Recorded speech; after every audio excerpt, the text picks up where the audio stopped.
Verdade. Imparcialidade. Começa agora o programa A Hora da Verdade. A apresentação: Carlos Frederico Gomes.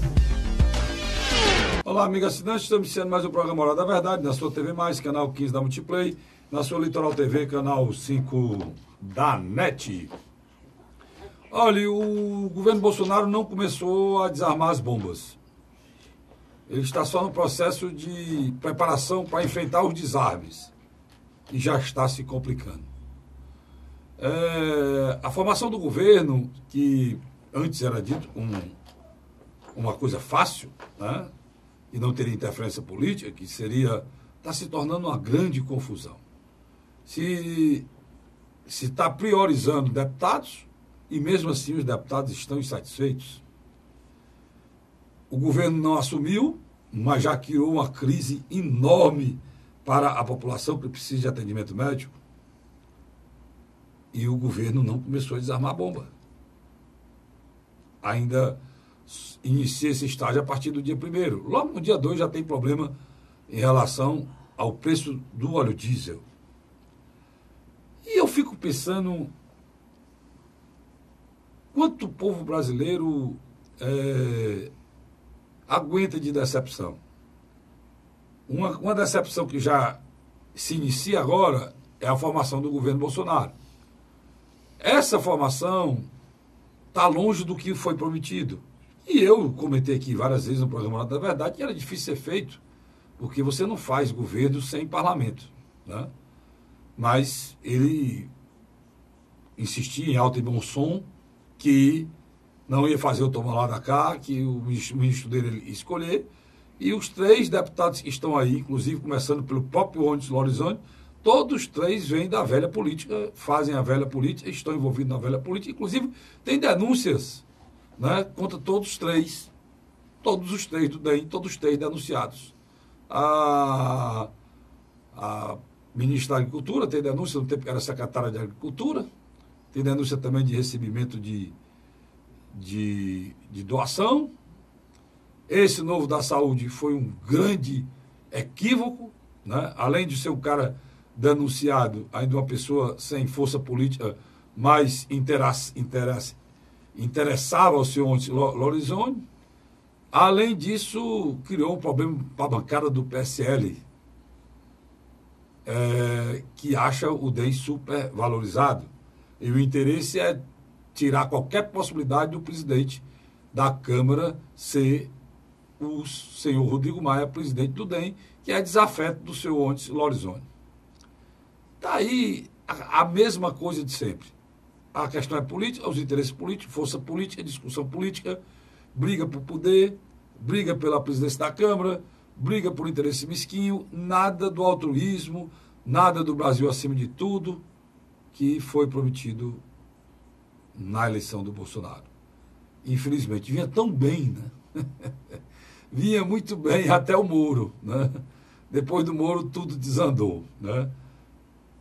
Agora ele escolhe o ministro da Educação, tem até uma certa qualificação, mas gera problema, a bancada evangélica gera problema com uma deputada desqualificada, que é essa senhora Joyce aí do PSL, que já está botando o pé na parede com exigência, né? Essa que fomentou a mentira, a grande mentira, que era a fraude nas urnas eleitorais.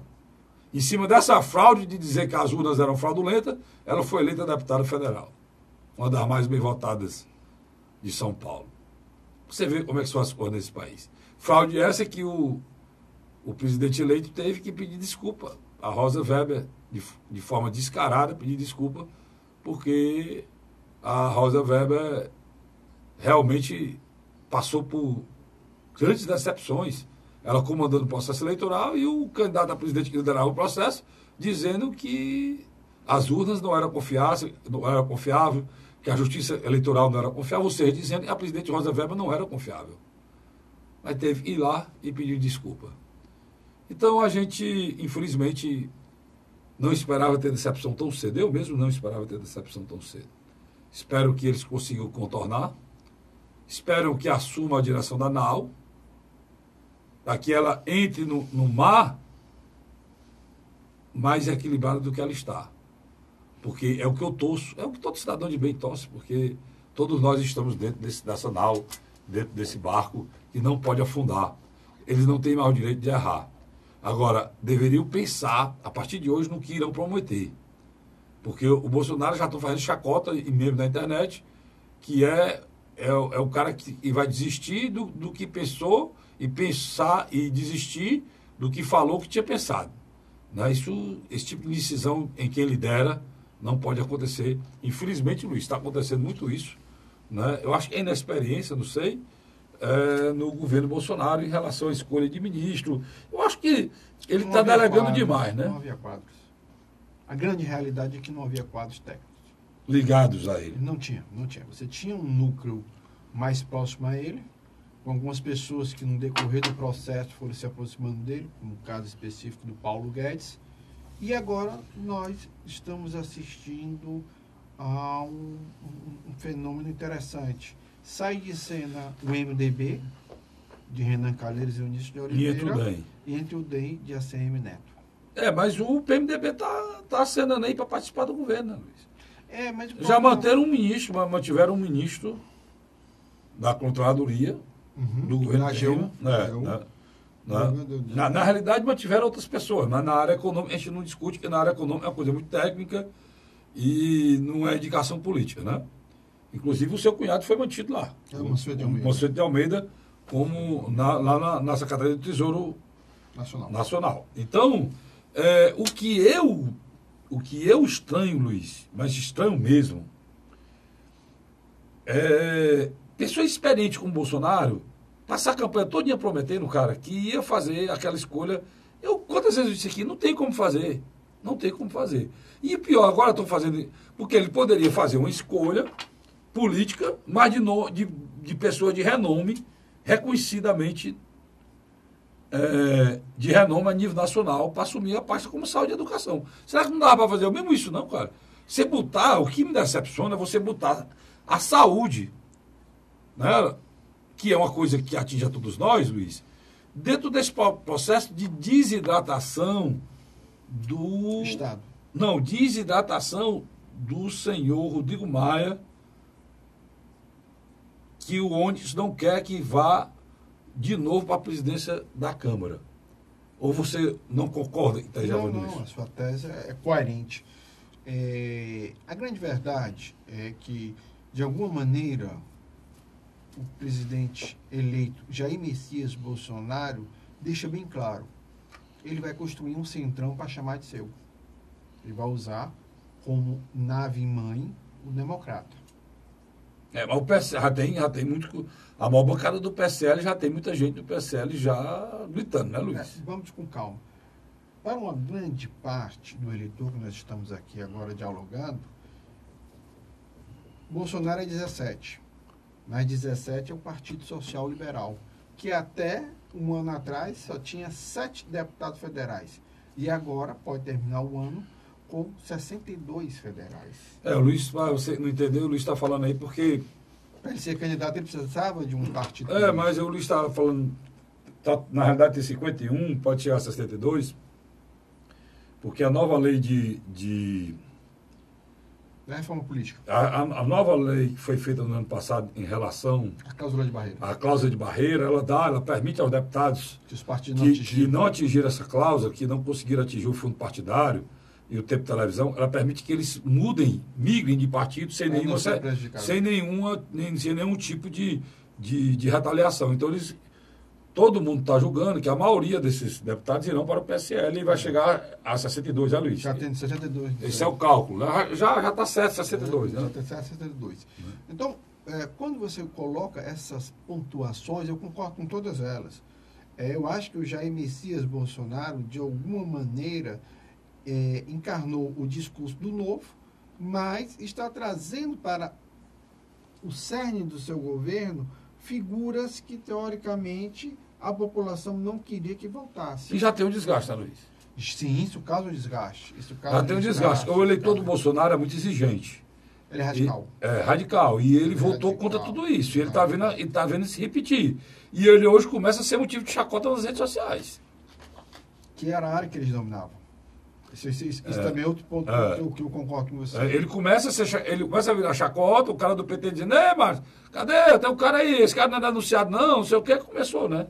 A gente vê no próprio grupo do blog do Luiz Cláudio, o próprio grupo do meu blog do Carlos Frederico, no nosso blog nós temos grupos de WhatsApp juntos, e essa discussão é permanente. É pertinente, né? É pertinente e permanente. Agora, Carlos, por outro lado, essa história do presidencialismo de coalizão, que agora virou presidencialismo de compadrinho no período final de Dilma Rousseff e Michel Temer, ele parece que se repete, né? Não vai haver aquela ruptura da qual nós não esperávamos. tem, e essa é a grande decepção. Eu também estou sentindo nesse aspecto. Porque, olha, até o Moro parecia um sonho. Parecia até um sonho.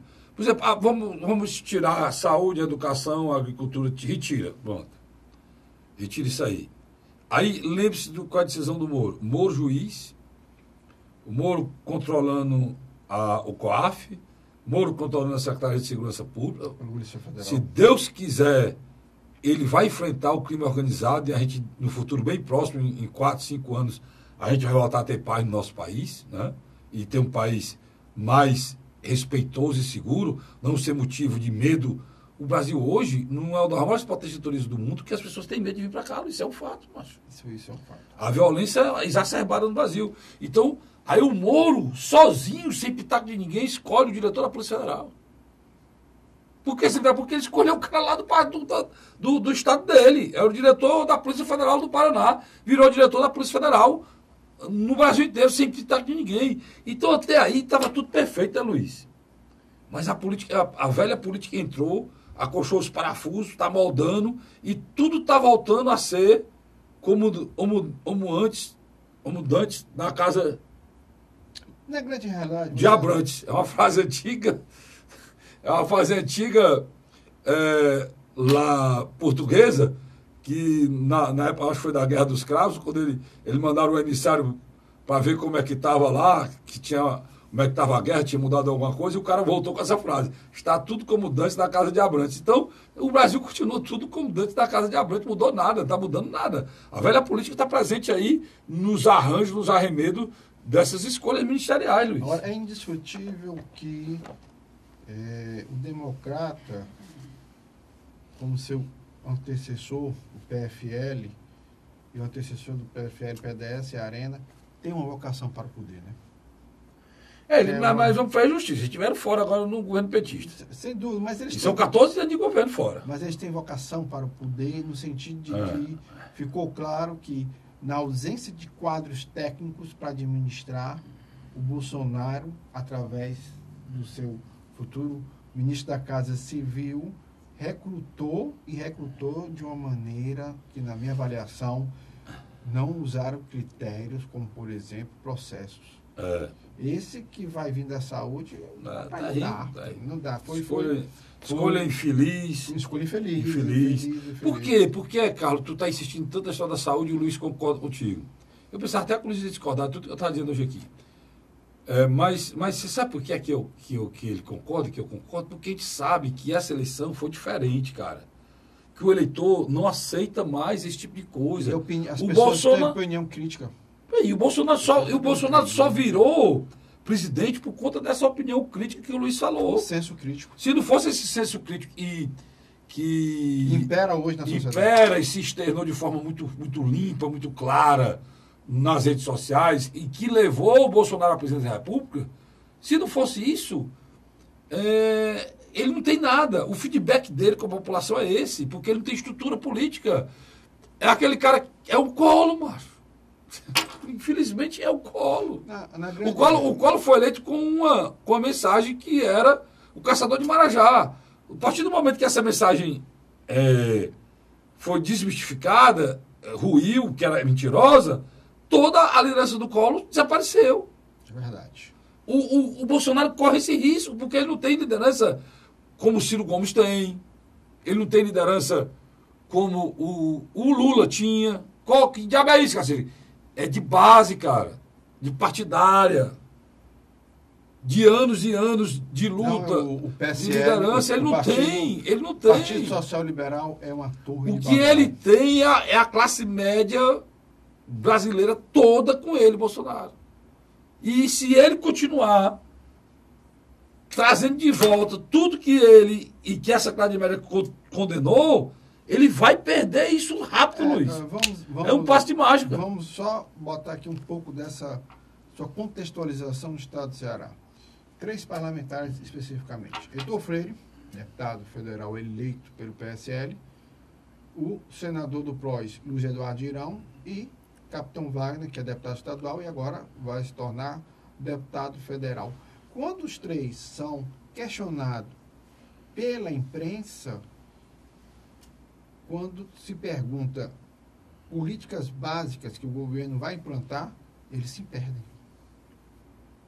E agora eles estão com um problema muito sério. Estou totalmente alijado do processo, que você quer dizer. E tem um problema maior agora.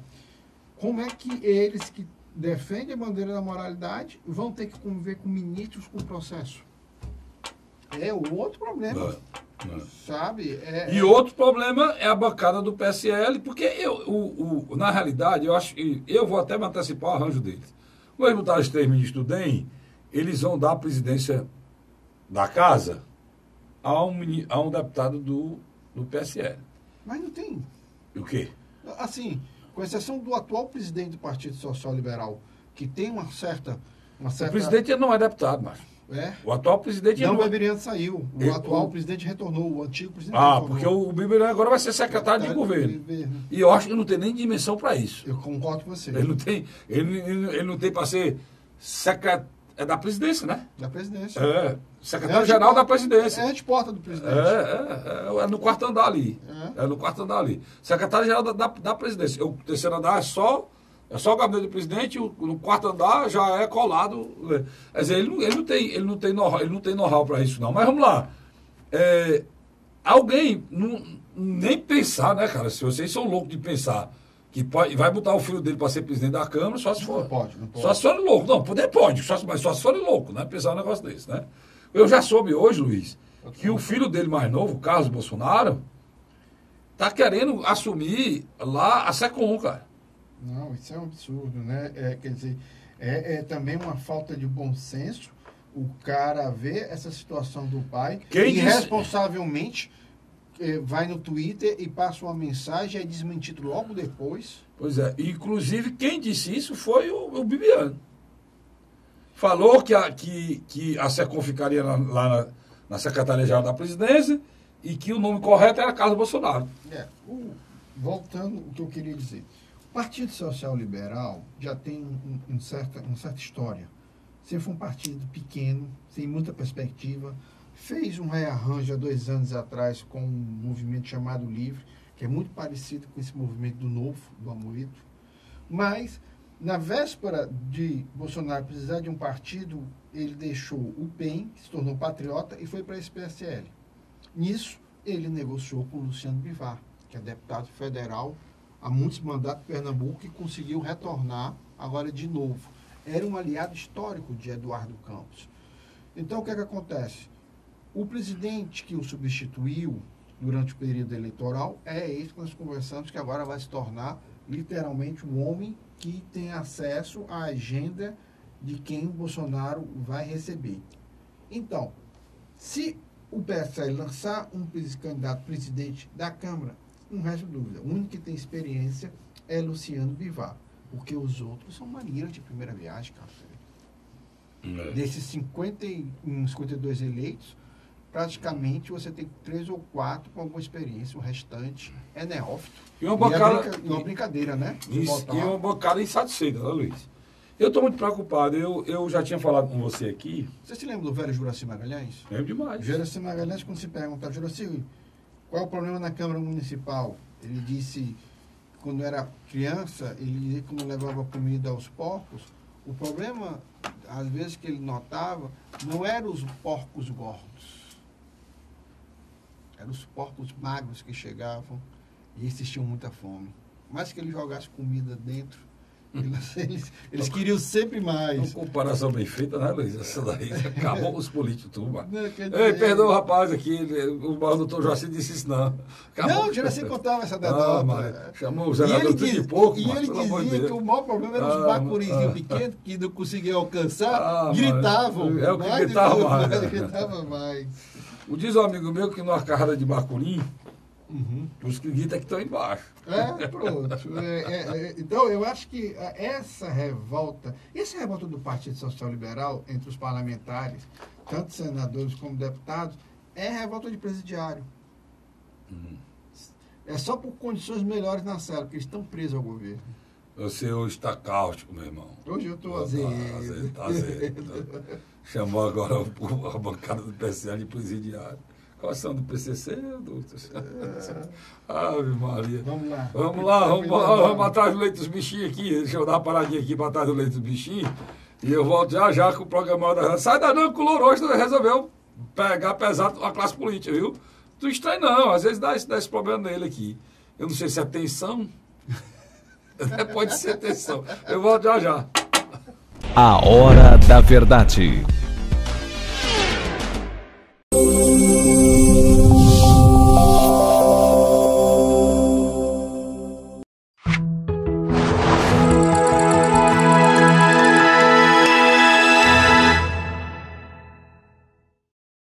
A Hora da Verdade. Estamos de volta com o segundo bloco do nosso programa A Hora da Verdade, na sua TV Mais, canal 15 da Multiplay, na sua Litoral TV, canal 5 da NET. Loura, o grande problema aqui do meu amigo Luiz é essa tensão que ele tem.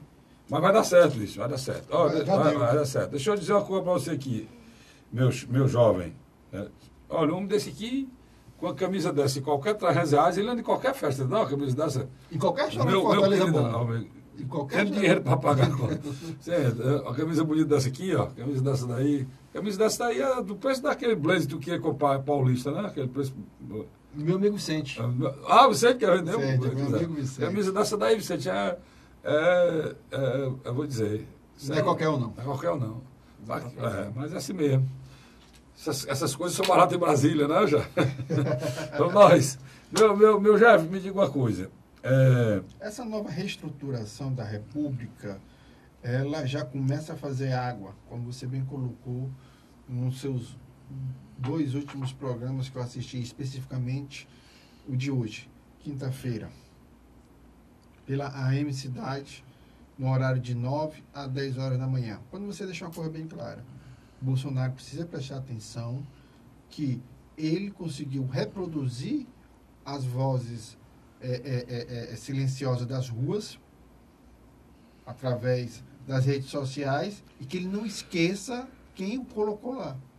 Porque a maneira como ele está hoje, separando alguns pontos estratégicos de acordo com interesses das bancadas informais.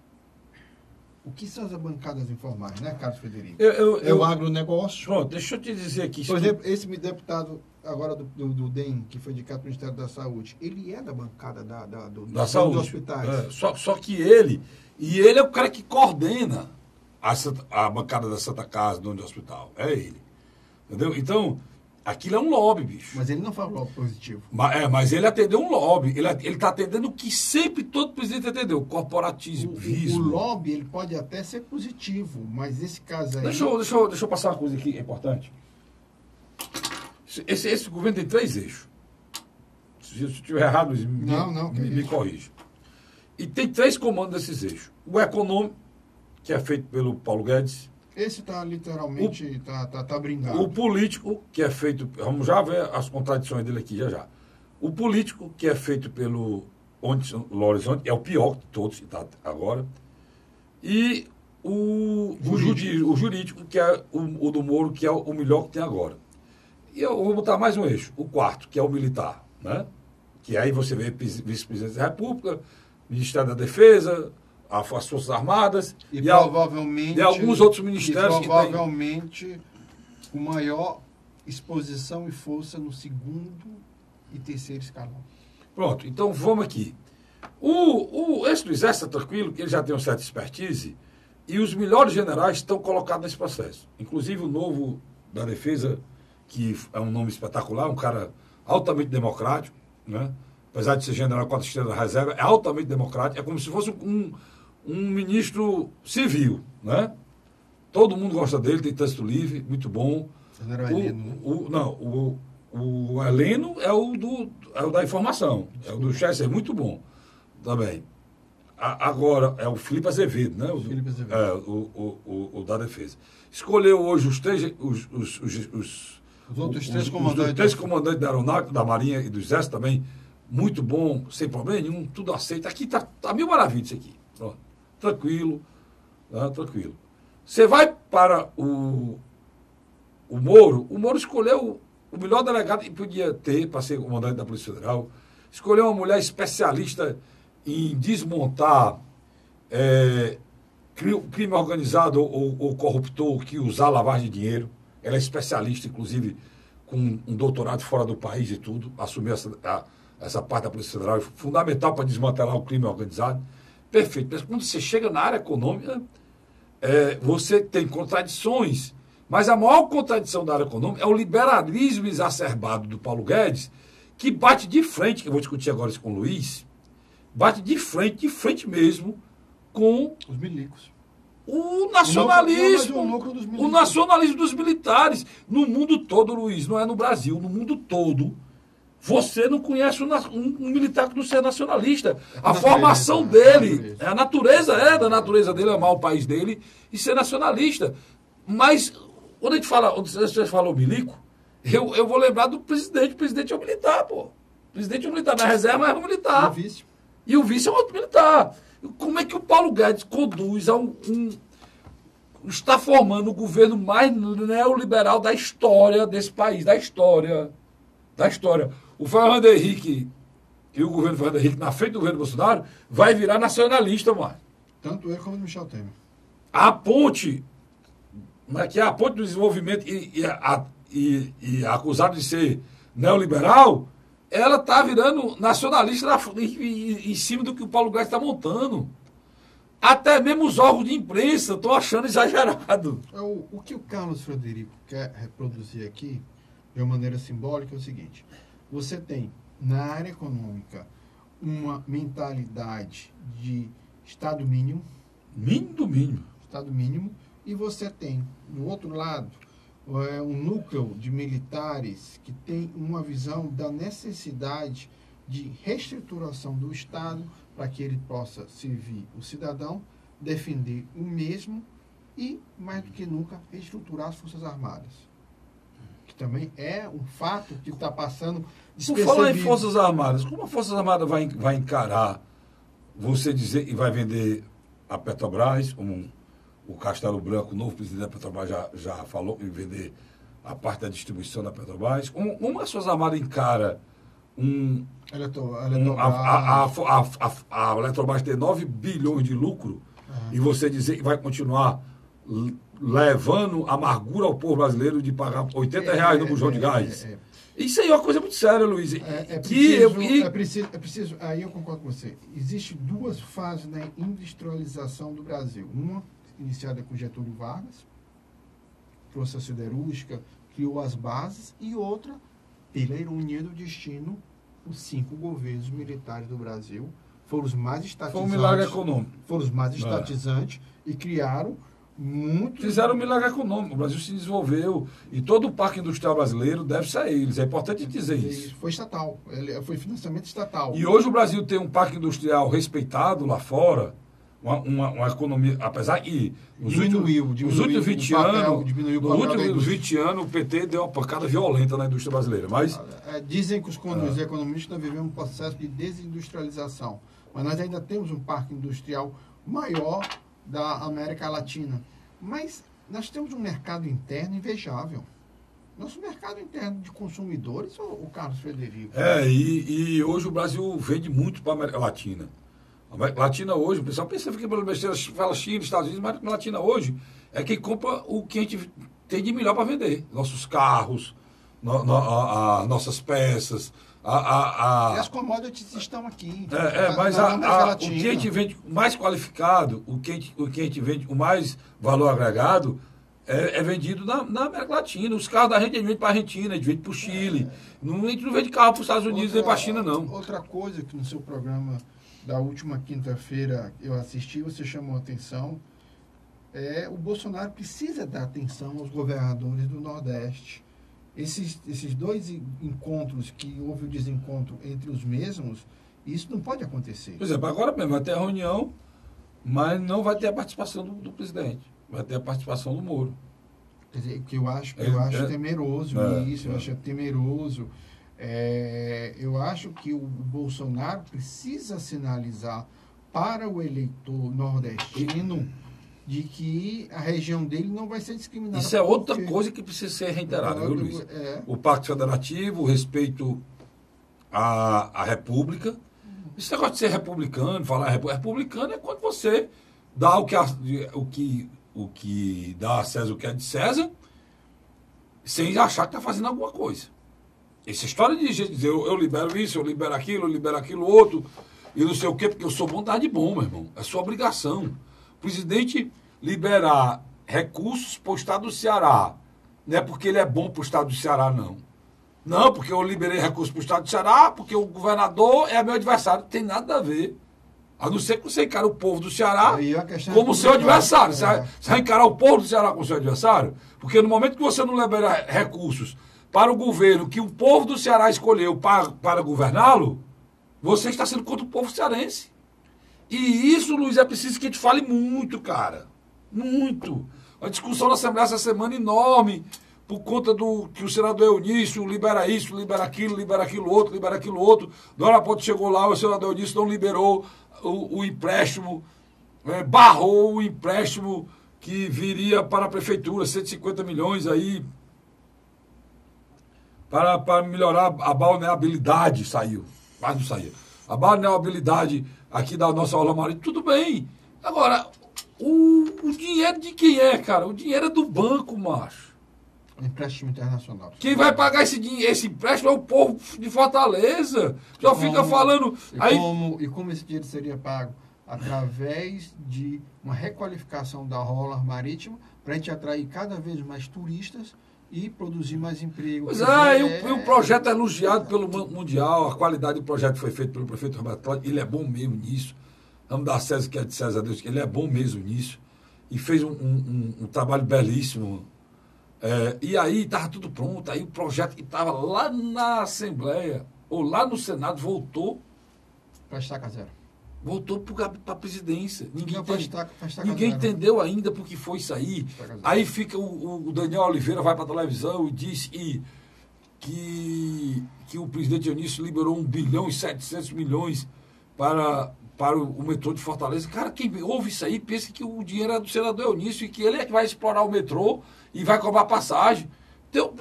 Alguém tem que dizer para esses caras, cara, vocês param de falar essas coisas, porque esse dinheiro não é de vocês. É interessante, você tocou num ponto que eu já tinha chamado a atenção. Qual?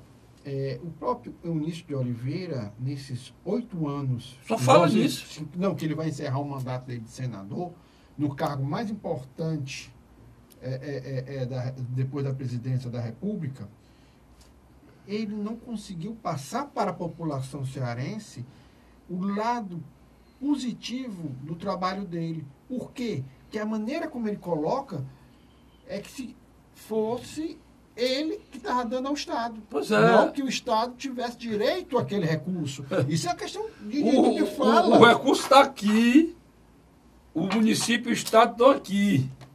Esse recurso pode vir para cá e pode vir para cá. Estou separando aqui para você entender. O recurso vem para cá por a força daquele político. Mas esse dinheiro não é dele. Esse recurso ia para algum lugar. Ele veio para cá, para esse aqui, porque esse aqui conseguiu força política. Quem definiu isso de uma forma muito bem feita, muito bem didaticamente falando, foi o Ivo. No agradecimento que fez ao próprio Eunício. Olha, existe um processo burocrático para você liberar um dinheiro do Banco Mundial, ou do CAF, ou do Banco Interamericano.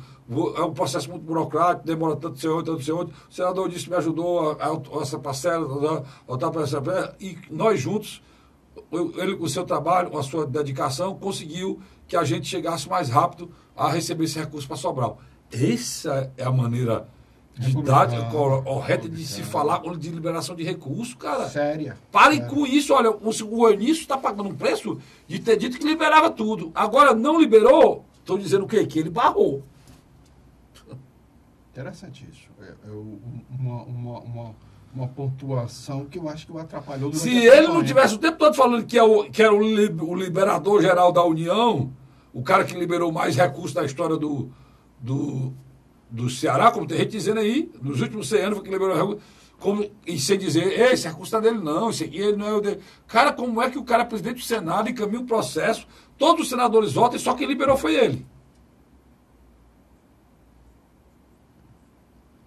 Como é que uma coisa que estava na Secretaria da Presidência, ele resolveu, foi liberado, ele disse que ele liberou, foi ele que liberou, que saiu da presidência para cá, foi ele que puxou da presidência para lá, foi ele que tirou de lá, foi ele que resolveu o problema, tirou os entraves, pronto, ele tirou os entraves, liberou isso. Pronto. E agora está lá na presidência e ele não consegue mais voltar? Por quê? Porque não quer mais? Porque Fortaleza deu ele uma derrota? Ele perdeu, ele não é senador por causa de 11 mil votos? Não é mais fácil vocês sentarem, pessoal. Todos vocês são vários amigos meus, pessoal que eu respeito. Sentem, cara. Sentem aí para conversar e procurem que vocês vão achar os erros da derrota. Tem um detalhe. E é bem fácil achar. Se me quiser me chamar, eu digo com o maior prazer para vocês que eu estava de fora, qual foi o motivo que o presidente do Congresso Nacional perdeu uma eleição, a reeleição, sentado na cadeira, com o apoio do governador. Não foi o prefeito de Fortaleza, não, cara. Como vocês estão culpando, dizendo que não. Foi 11 mil votos, cara. Se talvez ele tivesse... Pegue... Tu viu o Eunício profetando em algum sinal aí? Não. É feito um trabalho de o Cid vivia em sinal, o Cid, que era senador, entregando. Tu viu o Cid, ex-governador, do sinal? Eu me encontrei, não sei quantas vezes com ele entregando. E tem um detalhe. E aí? Por que não veio para cá? Por que não botou estrutura? Por que não chamou o Walter Cavalcante, que é ligado a ele, deputado estadual, um expert, nosso amigo, e Fortaleza, o Maruélio, amigo dele, conhece Fortaleza, conhece todos os problemas. Na hora que viu a pesquisa, pai, está aqui, vamos discutir isso aqui. Chamaram alguém? Vocês chamaram algum deputado que conhece Fortaleza para discutir como é que estava a eleição? Aí não, vocês acharam que o prefeito de Fortaleza, ele é o dono dos votos de todo mundo em Fortaleza? Se o prefeito de Fortaleza fosse o dono dos votos de Fortaleza, o candidato dele, o Queiroz, tinha sido mais votado. E não foi. Mas o mais votado foi o Salmito. E o mais votado do município foi um político da região do Cariri, que é o André, do PSL. Que tem quantos anos? Acho que vai fazer 21 agora. 21 anos, vai fazer agora. Vai assumir. Foi o mais votado aqui de Fortaleza, lá do Cariri. Aí. Então, cara, vocês precisam... Paz, sentem. Agora, eu vou dizer uma coisa. E você falou uma coisa... Se terminar, Luiz... O que tu disse? Se esse dinheiro não for... Como é que vai ficar aí mais do ex-senador? Vai virar ex-senador no próximo mês. Você tem uma figura como o Capitão Wagner, foi bem votado na capital. Mas o segundo colocado é Luciane Lins, que demonstra que tem não só um recall, mas está se aproveitando de um momento onde o governo de Roberto Cláudio precisa refazer a sua imagem e principalmente refazer os laços com a classe política fortalezense. E do outro lado você tem um candidato que, uma propaganda simples e sem muito requinte ideológico, foi um dos mais votados, que foi o Célio Studas. Quer dizer, você nota que existe um vácuo na capital. Isso é um perigo. Mas por conta das pessoas. O próprio deputado, acho que é parente ainda do prefeito. O prefeito é um cara simpaticíssimo, um cara amigo de todo mundo, um cara que fala com todo mundo onde chega, todo mundo, um cara simples, é o Roberto Cláudio, espetacular. Mas tem algumas pessoas ao redor dele que tem muita empáfia, né, Luiz? E isso aí atrapalha, né? Muito. Atrapalha. E o próprio Queiroz teve uma votação o apoio que ele teve, mínima. Então, tem que lembrar ao senador Eunício, e ao Daniel, e a vocês, ao Araújo. O filho do Moroni não o se Leonardo elegeu. Araújo, que o filho do Moroni não foi reeleito, macho. E o A Moroni prefeitura trabalhou todo dia. trabalhou para ele. O Queiroz não conseguiu ganhar do Salmito. Você quer comparar a força de um presidente de uma Câmara com a força de um prefeito? Não, isso é sem dúvida, sem dúvida. Mais que o presidente seja organizado, ele não tem. O Salmito, por que é que era importante para o Salmito? O Salmito é um nome que está aí brigando para ser candidato a sucessor do Roberto Cláudio. E teve uma votação. Boa em relação ao candidato a prefeito. Talvez, ninguém falou ainda, mas talvez o Roberto Cláudio queira lançar o Queiroz, né? Um bom questionamento que precisa ser feito. Por isso que essa disputa existia, ninguém sabia, né? Talvez. E é uma disputa tola, né? É uma disputa tola por quê? Porque na minha avaliação, hoje nós estamos assistindo a um... Essa definição do PDT, né? Definição Passa do por Ciro PDT. Gomes, Cid Gomes. E tem candidatos no PDT que estão calados, mas estão com o nome não posto, mas com vontade de colocar. Um deles é o deputado federal André Figueiredo, que viu o cavalo selado passar na frente dele e não teve coragem de subir. Meu irmão amigo André Figueiredo. Ele era para ter sido candidato. Hoje era para ser senador da República. Hoje era senador da República. Eu me encontrei com outro que era para ser senador também, que não é, que foi com o Mauro Filho essa semana. Um abraço, Maurinho. Estava visitando Novo Oriente, ia para Novo Oriente agradecer os votos que obteve lá, extremando com o Piauí. Um abraço, Mauro Filho. Cara, por falar em... Que não volta para o Ceará, viu? Não volta não, parece que não vai ser secretário. Ele não vai ser secretário, não. Quem tiver pensando... Deixa eu lembrar aqui uma coisa. A eleição da mesa da Câmara está perto, né, Luiz? Tá, mas a gente vai falar no próximo bloco, né? Dele da Assembleia, eu acho que é importante. A eleição da mesa está próxima e lá, eu disse aqui que tinha um consenso aí entre o Salmito e o prefeito, mas parece que esse consenso... esse consenso está longe. Que foi medido, parece que... Eu estou pensando, acho que eu vou trazer esses homens aqui para perguntar como é que está isso, né, Luiz? Bora ver. Perguntar se eles querem vir aqui falar sobre como é que está essa eleição lá, né, Luiz? Eu concordo com você, no gênero grau. Eu vou para o rápido intervalo, sai daí não, volto já. Já discuti muita coisa interessante aqui agora, sai daí não, volto já. A Hora da Verdade.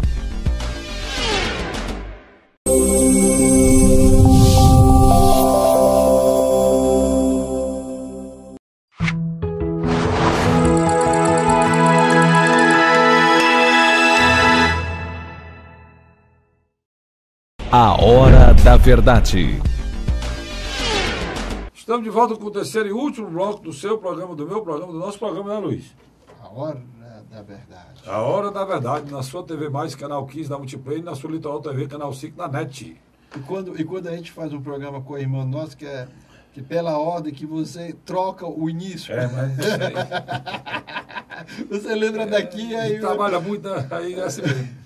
Aí eu digo, rapaz... Tem um programa diário, de segunda a sexta, na Rádio Cidade AM, Rádio Cidade AM 860, Cidade AM 860, de segunda a sexta, de 9 às 10, todo dia. Nós temos o programa A Hora da Verdade, toda semana, na sua TV Mais e na sua TV Litoral. Nós temos o programa Pela Ordem na TV Assembleia e na TV Fortaleza, canal aberto digital. Além do blog do Carlos Frederico, que eu gravo todo dia para o blog. E tem um canal no YouTube. Tem um canal no YouTube também, que nós estamos trabalhando com ele. E estamos tentando ajeitar o Instagram, que está ainda meio estragado. No YouTube, é muita coisa, muita coisa. No YouTube você tem que colocar Carlos Frederico Gomes, né? Não, no YouTube, se você chegar lá, botar no YouTube, é Carlos Frederico Gomes. Não, o canal é Carlos Frederico lá. O canal é Carlos Frederico Gomes, o canal. Exatamente, é Carlos Frederico Gomes. Canal do YouTube, Carlos Frederico Gomes. O sinal está muito visto, muito bom. Eu tenho me surpreendido muito, você tem conseguido. E nós iremos até fazer ao vivo. Vamos trabalhando aí para fazer aqui esse programa ao vivo no YouTube e fazer também um programa de rádio ao vivo no YouTube. Já, 2019, é o nosso projeto aí para 2019, tá certo?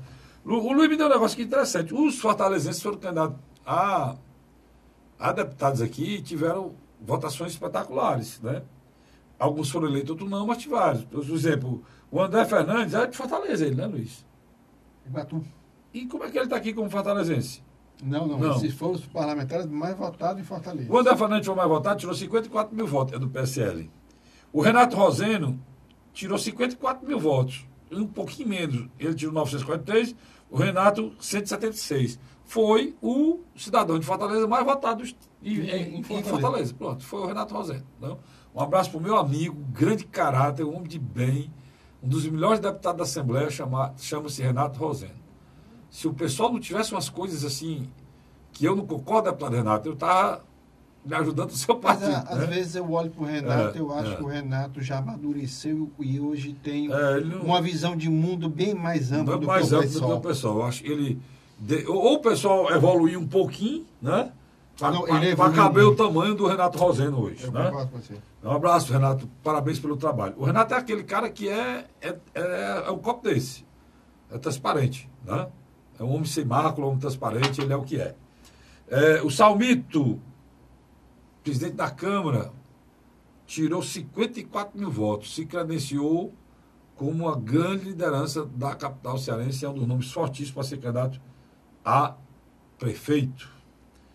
O outro se credenciou, que é pupilo do prefeito, os pés e as mãos do prefeito, que é deputado estadual, é o senhor Queiroz Filho, e tirou 46.610. Isso eu não conheço, não tenho amizade, mas disse também que é muito difícil ter amizade com ele, ela é muito importante, né? Mas por isso eu nem vou... O Heitor Ferrer, meu amigo Heitor Ferrer, tirou 46.401. Também uma votação dele quase toda foi em Fortaleza. Espetacular. Né? O recall também da eleição passada. O Vitor Valim tirou 39.381 votos. O Vitor, que tem um trabalho há muitos anos aqui de enfrentamento à criminalidade, arriscando a própria vida, meu amigo Vitor Valim, que agora vai trabalhar com a gente na Assembleia. Né? Eu digo, a gente vai trabalhar acompanhando o mandato dele, porque a gente acompanha da Assembleia, da Câmara, mas acompanhar mais de longe o pessoal, o deputado federal. Agora a gente vai poder acompanhar mais de perto, né, Luiz? A gente vai todo dia na Assembleia Legislativa do Estado de Ceará acompanhar o trabalho do Parlamento Estadual.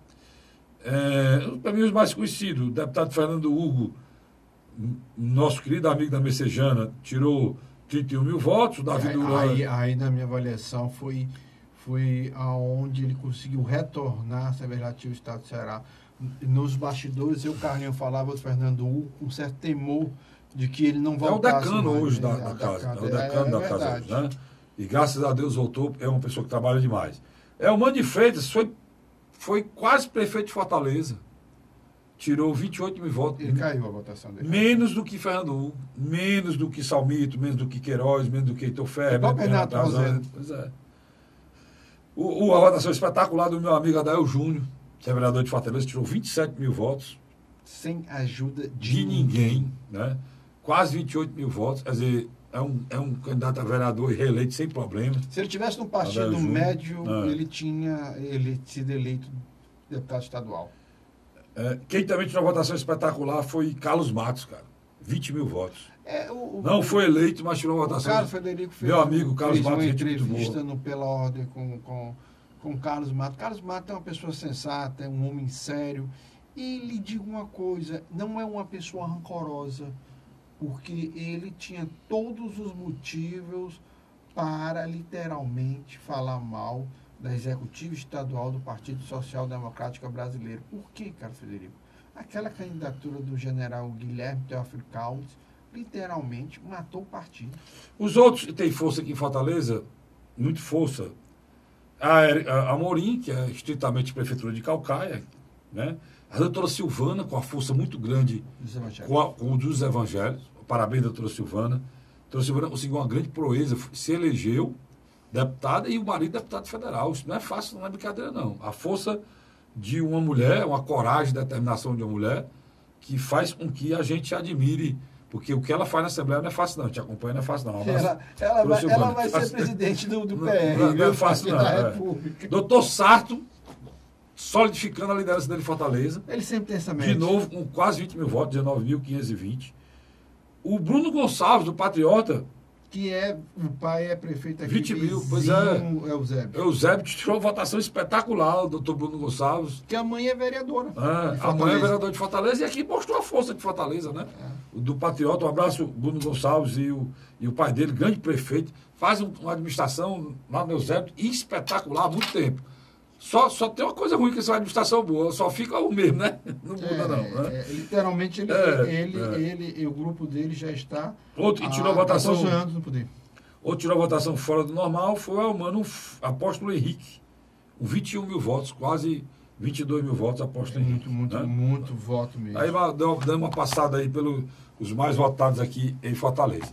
Luiz, e por falar em Fortaleza, cara, tem uns nomes aí foram colocados, disseram que ia ter um consenso, tá o nome do Adail Júnior, é um nome forte, tá lá também. O Carlos Frederico já está entrando na discussão. Na eleição da mesa. Da mesa diretora da Câmara Municipal. É agora em dezembro a eleição. Então tem nomes fortes aí, que eu estou sabendo. O do próprio Adail, que a gente falou aqui, tirou essa votação espetacular aí. O do vereador Luiz, do vereador Antônio Henrique, que está no terceiro mandato, esse último mandato dele, que tirou uma votação estupenda. Ele sempre fica na casa dos 13. Não, ele vem sempre crescendo, a votação do Antônio Henrique.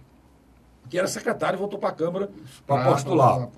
O meu amigo, gente muito boa, médico, uma pessoa humanitária. Acho que está no quarto mandato. Que é o vereador Elpídio, né? Eu não me dou muito com o irmão dele, não, o Sato. Aqui é a hora da verdade. O que eu me dou, com o que eu não me dou com o Elpídio, que é uma pessoa que eu me dou há muito tempo, uma pessoa de um grande caráter, um homem de bem, e que é postulante a presidente da casa. Didi Mangueira, por último. E o meu amigo Didi também, que foi líder do governo e tal, a pessoa. Não dá nem para. Já tinha falado de Didi, não. Didi é o companheiro. Se o Didi tivesse feito todos os mandatos direto, seria o decano. Seria o mais votado. O com mais tempo lá. Com mais tempo. Mas, sem dúvida. São esses quatro, Luiz? São esses quatro, Carlos Frederico. O Adail, os quatro são do PDT. Mas tem um novato que é o líder do governo, também que fala o nome dele. É o Elcio, mas o... Não, é outro nome. É lá, o líder do governo lá. É quase o líder, o vice-líder, Já me lembro aqui o nome dele. Você está falando do filho do Fernando Hugo, não, né? Não. O filho do Fernando Hugo, não. Pois esses quatro são os mais falados, porque geralmente quem é presidente da Câmara que já tem... Certo histórico. No certo histórico, os quatro são mais falados, mas até agora não entrou em consenso. Mas qualquer um dos quatro, a Câmara estaria muito bem entregue, né, Luiz? Sem dúvida. Pela experiência dos quatro, né? Mas o que eu estou sentindo aí, e talvez você concorde comigo, é que, literalmente, a história passada de o prefeito chegar com um pacote feito, vai acontecer, não. Vamos dar um exemplo. Quando o prefeito Roberto Cláudio ganhou, quem foi o presidente? O Walter Cavalcante. Não teve disputa de chapa. Quando o Walter saiu, assumiu Salmento Filho. Também nunca houve disputa de chapa. Agora, me parece que o prefeito tem dificuldade em fechar o nome do interesse particular dele. Vamos ser bem claros. O que eu, Luiz, estou achando é que o nome do prefeito é um, o nome do Salmito é outro. Por isso que... Eu acho que não entrou em consenso, não. E por que isso, cara? O presidente da Câmara que está saindo, cara, é mais do que natural que ele queira deixar na presidência uma pessoa amiga, até para a própria sobrevivência política dele. Pronto, para mostrar que ele tem força política, né? Principalmente que é uma liderança em Fortaleza. O cara foi deputado estadual, mas você vê a metade dos votos dele, mais da metade dos votos dele foi em Fortaleza. Então é mais natural que ele termine o mandato dele com força política que ele quer. E o prefeito quer que esteja lá uma pessoa que ele possa confiar e encaminhar os seus projetos, né? Nos últimos 2 anos que falta, e que tenha lá um amigo da presidência para pautar os projetos da prefeitura. É esse impasse aí que precisa ser resolvido, né, Luiz? E tem um outro ponto aí que nós não tocamos. Os vereadores querem alguém mais próximo do linguajar deles. Alguém mais pé no chão mesmo, que não se preocupe só com as altas cúpulas governamentais, mas também que esteja mais próximo deles... Do parlamento municipal. Não, dele. Do vereador. Do vereador. Eu vou ser mais bem claro. O vereador está querendo hoje um par dele lá, imbuído de resolver os problemas da Câmara Municipal e dos vereadores de Fortaleza. Há esse sentimento também. Na luta pelo atendimento aos bairros, na luta pelo atendimento ao exercício do mandato do vereador. Porque, de alguma maneira, existe um cinturão ali ao redor. O Salmito, na realidade, ele fez um trabalho bem. Ele fez um trabalho muito bom, porque a Câmara estava destruída em termos de imagem.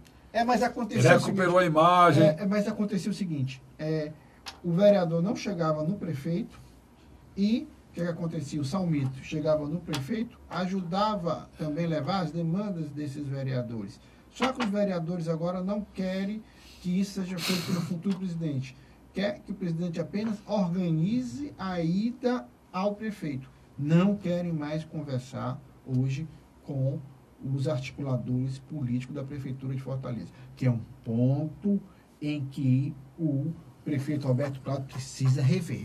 E é muito fácil o prefeito Roberto Cláudio fazer isso, Luiz. É ele assumir isso, cara. Ele é um cara muito hábil, bom de conversa, e é o prefeito quem tem a caneta na mão para resolver os problemas. Eu vou lhe dar uma dica aqui, que talvez você vai concordar. Você pega uma figura, por exemplo, como Paulo Facol, que já foi vereador, deputado estadual, você coloca um nome desse, não no principal cargo, mas como um dos articuladores da prefeitura. Eu lhe garanto que automaticamente a coisa fluiria com mais naturalidade. Porque são muitos problemas na cidade como a nossa, e é necessário que haja uma interlocução, porque os vereadores são cobrados. E técnico não pode. Os vereadores são cobrados, os vereadores são cobrados diariamente, cara. E prefeito não vai eleito por concurso público, não. O prefeito vai eleito no voto. Quem vai buscar esse voto atrás de resolver os problemas dos bairros são os vereadores. Eu tenho um respeito muito grande pela figura do vereador, Luiz, porque ele é o político e tem uma ligação mais próxima ao eleitor. O senador da República não sabe o que é eleitor, não. Deputado federal estadual não sabe também. Sabe não. Deputado estadual até que sabe, mas deputado federal e senador da República não sabe o que é eleitor, não. Não sabe, não. Não tem pressão popular, não. E sabe é vereador. Vereador de bairro, vereador acorda de manhã com os problemas da comunidade. Quando estourou, que faltou água, uma criança doente, um hospital que não atende ninguém, uma rua com esgoto céu aberto, ou seja, a dificuldade cotidiana da vida do cidadão brasileiro. O elo de ligação com o político é o vereador. E eu acho que ele deveria ser mais respeitado, deveria ser mais ouvido, né? Não para resolver questões pessoais, eleitorais ou financeiras dele, como acontece. Deveria ser ouvido nos encaminhamentos dos problemas da população. Agora, meu nobre irmão, o tempo está se escoando. Foi. E a Assembleia? O que é que você acha? A Assembleia continua lá restrita a 4 nomes, né? Zezinho Albuquerque quer ir para o 4º mandato de presidente, né, Luiz? É o 4º? Quer ir para o 4º mandato de presidente. Tim Gomes, que é o vice-presidente, que quer pular uma cadeirinha, subir o outro degrau. Ele vem subindo o degrau, né? Foi segundo vice, primeiro vice, agora quer ser o presidente.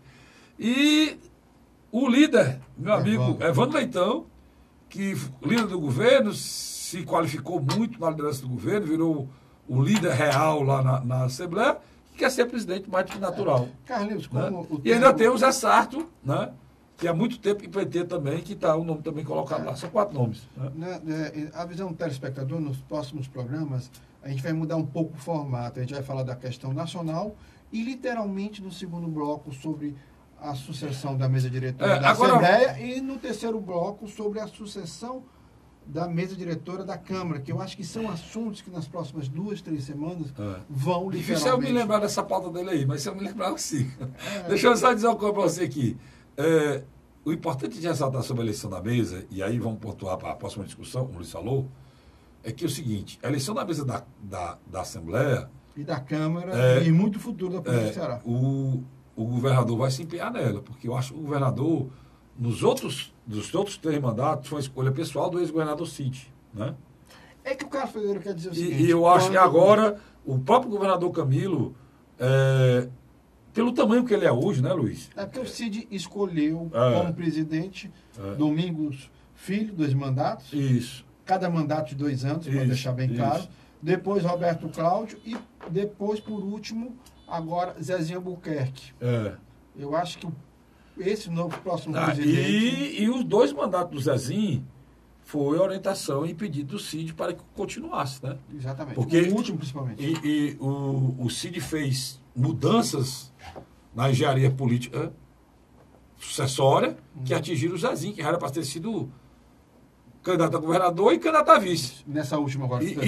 Não foi candidato a governador, permaneceu na Assembleia mais um mandato, não foi candidato a vice, permaneceu mais outra vez no mandato. E o governador aceitou, né, esse coisa. Agora eu acho que o governador, com esse... O governador hoje ele foi enaltecido ao extremo na votação dele.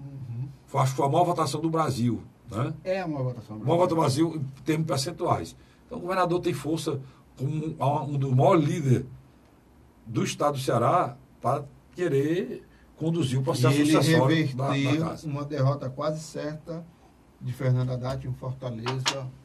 Não, o governador saiu altamente fortalecido. Luiz, obrigado. Eu que lhe agradeço. Obrigado a você, assinante. Eu volto na próxima semana, se Deus quiser, no programa A Hora da Verdade. Vai lá.